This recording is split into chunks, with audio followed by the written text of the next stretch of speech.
Hi, everybody. Welcome back to the NSSR. This is your host, MÍtalks, once again reminding you to run your own race to medicine one day at a time.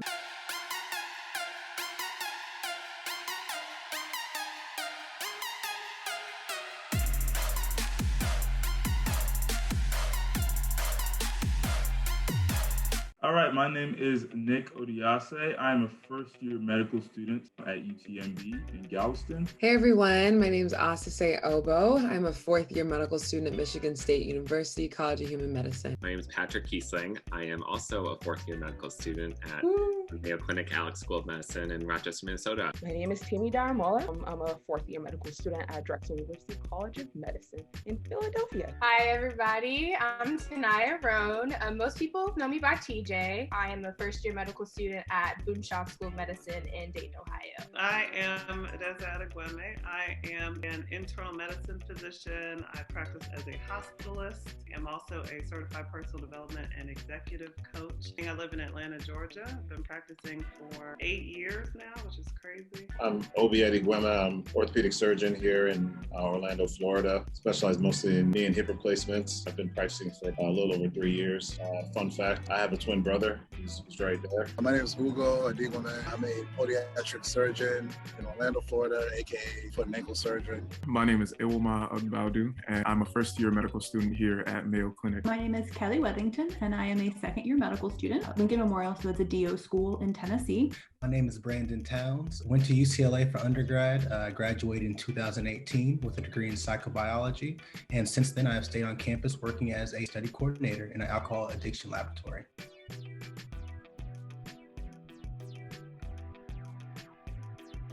First, I had an atypical, I would say, major in undergrad coming into medical school. I was a music major, specifically a classical voice performance major. I am not only a first-generation graduate student, being the first in my family to get a graduate degree, but I'm also a first-generation immigrant. So I'm actually what I call a first-gen immigrant, but coming in here on my own. My parents actually flew back home in Nigeria. Started like most people, going into college, like, oh, I'm going to be a doctor. Got it. I first said I wanted to be a doctor in the third grade. I was a smart one in class. I was in the gifted and talented program. I had come from high school with this understanding that if I work hard, I'm going to get the A's. And I came from San Pedro High School, which is a relatively low resource public high school. Coming to UCLA, it was kind of culture shock, not just socially, but also academically. Coming from, number one, a low-income family, it always seemed like there was too much month at the end of our money. I also had to think about like my financial responsibilities to my family back home too as well. So trying to tackle that, you know, making sure that they were good and also making sure that I could equally pursue this passion of mine. It was my senior year. I had a rough closing to my junior year where I was not where I was supposed to be academically. And so it's actually the dean of my college who in her office told me straight to my face that she realized that Black physicians, especially females, were needed, but that she didn't think that I was fit for that. Starting from high school, our guidance counselor was applying to University of Florida. My guidance counselor said, don't even apply to University of Florida. It's way too competitive for you.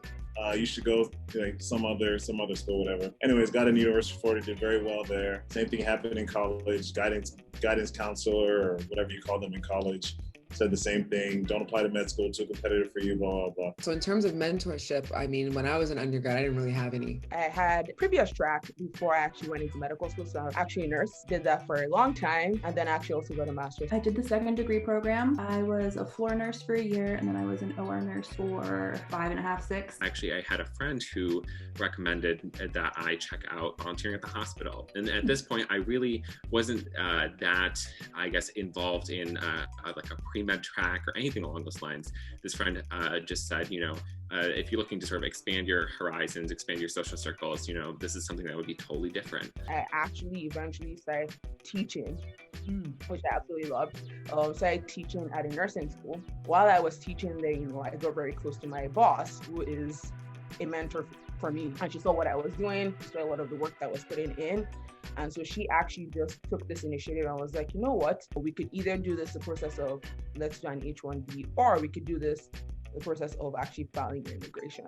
And so that was literally what happened. I developed a kind of pride. It was like, I can do this because I'm smart. Everybody around me is telling me I'm smart. I had a lot of growing to do and a lot of reflecting to do. And also I needed to understand that the numbers, the metrics didn't dictate my worth. I was only supposed to take one gap year, but things happened, so I ended up taking two. I wish that there was some sort of like flash moment that I could point to where I could say, this is the moment when I knew, but really it just was this gradual process over time. My grades did improve. I did get back on my feet. And following graduation, I wanted to make myself a stronger applicant. So that's what kind of prompted my whole decision to stay working in research. Leaning on my pride, I was like, I know how waitlists work. I'll get off of it eventually because I was like, it's a waitlist, I'll wait. It was very difficult for me to find support on that in the journey. Apply early. I was like, okay, cool. So that's what I did wrong. Not thinking about anything else. I was like, nothing else is wrong with my application, just that one thing. So I applied very early. Besides academics and besides the social life, I got to a point where I wasn't prioritizing Brandon as a person. And that took a toll on everything else. Process to med school, I came out as gay, and that was an interesting sort of area to be navigating during that whole process. So I took the MCAT a couple of times. I'm an MCAT veteran. Looking through some of the other schools on my list, she's like, if you can fit some time into your schedule, if you can afford to take one more year for a gap year and retry this MCAT, that might be the best thing for you. I definitely cried, but I decided that I would take another gap year.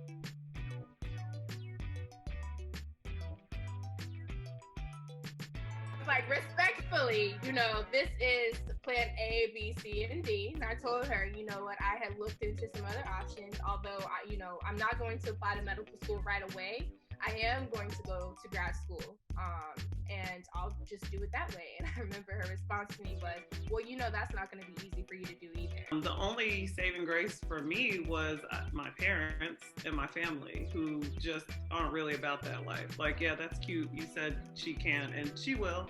In that time from 2013 till I started medical school in 2017, I was a professional photographer. I was pursuing other passions. I was traveling the world. I think I went to at least 20 something countries, 22 or something. I decided to, after having a couple bumps in the road, I'm gonna take my time. I'm gonna find out more why I want to be a doctor. I was looking into allopathic, I was looking at the osteopathic. Then I was also getting a lot of letters from different schools of podiatry. Through doing my research and then talking to a lot of other people, including my siblings, kind of learned more about the field. There were certain advantages that I saw to it that kind of influenced me to pursue that route. Even though it was a sort of a tricky area at times to navigate in an interview of, I want to disclose this. I know that it comes off sometimes as a personal, element of my identity, but to me it was important enough and informed enough of my, professional development that I wanted to be able to share that with interviewers so that they could know, so that I could learn then about the resources available. When I applied at that first time, I applied to postbac because I knew that I needed to increase my GPA. There's a couple different, postbac options. So if you're a career changer and you didn't do the pre-med requirements in college, you can go through a career changer postbac that gets you that goes through A to Z of all the things that you need to be able to apply. If your GPA is not as high or competitive as you want it to be, like mine was, then you can go through an academic enhancer program, which is just giving you more upper division undergrad courses to go into your science GPA and boost it up. A lot of those programs, they also provide you with the committee letter that you need to apply to medical school, as opposed to you having to go and find like 2 different science instructors to write that for you. The other option, and a lot of times the cheaper option, is a DIY postbac, where you just go and you take classes on your own from different junior colleges or whatever. And so I kind of did a mix of all of those things. But I worked in an academic teaching hospital, and so we had all the residents and the med students and everything, and it was still something I definitely wanted to do. So I talked to them about it. I talked to someone like one of the residents became one of my really good friends. We worked together a lot. So I kind of talked to him about it, the application process and kind of everything that it entails. So I've taken this exam 3 times and it hasn't quite worked out well. So what can I do to change this? So I said, Temi, you're a workaholic. You love working. You love what you do. But in order for you to pursue this other pathway, you need to let go of something. So for me, I was like, I need to stop working. I just have to. So I think the big thing for me that changed with the MCAT was just the amount of problems that I was doing. Oftentimes you get caught up with the content and reviewing content and making sure you know every single bit of information that you miss the fact that you just need to understand how to take this test.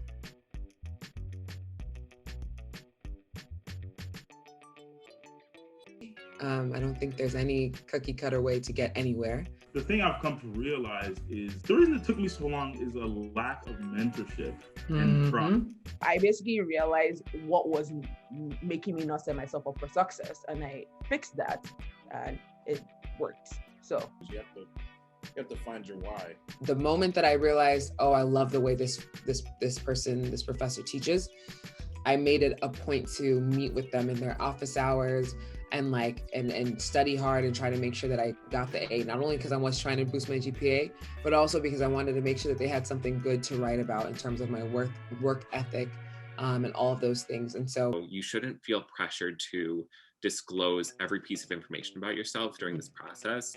And if you feel comfortable sharing that, and as I did, and I felt like it was really important for me to sort of step into that part of myself at this time in my life, then I think you should absolutely go for it. If you're listening to this, if you're watching this, please go ask people, go ask doctors, ask anybody you can to help you, to ask them to ask them that you can shadow them, whatever, ask, please. Yeah, I mean, I would say don't let anybody discourage you. If it's the route that you want to go, obviously be realistic, to a degree, but if it's the route that you want to go and you could see a pathway to getting there, pursue it. So the way that I address it and the way that I advise all my mentees to address it, it needs to be a one-hit wonder. So I said it in one line, like, although I've had my share of obstacles, trying to achieve like a high GPA that was reflective of my capabilities, I have risen to the occasion or whatever. So the point is that you address it, you need to speak to it so that they can see it from the jump, and then turn it in your favor. Because the reality is that doesn't make you less qualified or less worthy to be in medical school. And I think that ultimately, doing what you are passionate about is going to make you the happiest. Keep a close circle of people who you trust that are going through the same thing. Communication with people that have done it and are doing it at the same time is very important. The season that you're in, whatever season you're in, like it has purpose. Like no matter what it looks like, no matter where you are in that journey, like you can't see it now, but it's definitely going to be fruitful for you later. So as uncomfortable as it might be, we are deeply needed. If they did have Black position or Black PCP, how does that motivate them in their future ambitions? But I can have a part in making it better for others. I think that gives me a little more motivation to make this uncomfortableness a little more bearable. I would just like to say, you're not alone. Your mentor doesn't always have to be somebody who's a doctor who's like 20 years older, 30 years older, however old. It can be somebody, if you're a freshman, it could be somebody who's a sophomore, somebody who's a senior, somebody who can guide you through that piece of that experience. So I would say, finding those I think they call them near peer mentors, and linking up with them and not being afraid to be vulnerable with your story, not being afraid to really share with them some of the struggles that you're experiencing. That's what I do a lot of my coaching on. So this is a real thing. Figuring out why you're doing what you're doing, and figuring out like who you actually are, and making sure that what you're doing is in clear alignment with that. If they're thinking of taking some time off, 100% you should. If you are a server on Mother's Day at a restaurant that serves brunch, you are going to be far more prepared for the chaos of working in a hospital. Find something to do outside of school, because I was doing all kinds of foolish studying 18 hours a day, then going home and sleeping for 3 hours and going back. Like, what is that? You have an hour to do something else. Hear it, but don't internalize it. Like, yeah, I think that's my biggest encouragement. Like, let it go in one ear and out the other, and stay hungry, and like just get it done, and just realize, that their word is not the end all be all.